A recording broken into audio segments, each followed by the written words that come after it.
click on Preferences, and then General Settings. This is where you're going to set up the title of your site and so on.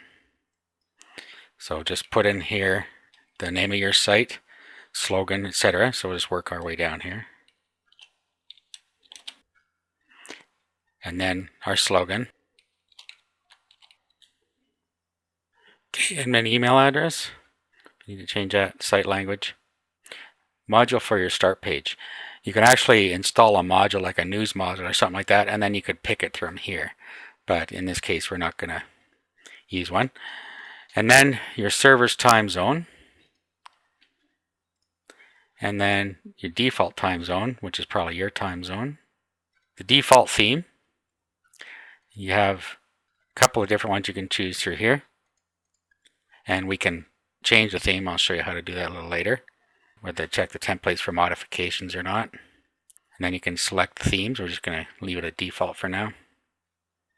Template set is the set of templates that you're using currently with your plugins and so on. So right now there's nothing in there about the default set, and we're not going to use those either. The name for anonymous users, so we can just call them guests. User cookies name, we can leave that alone. Custom sessions allow you to set up customization like the session name and when the session expires, if you want to use that. Debug mode should be set to off on a live site, otherwise you get a bunch of messages come up every time you hit the page. Whether you're going to use banner ads as a source of revenue, and then of course you can turn your site off here, and then who can access while the site is turned off, webmaster. And a reason the site's turned off, you can customize that if you want. And then your IP address won't count as any impressions on banners, so if you're in the site often, you should do that so that your visits to the site don't get counted as banner impressions.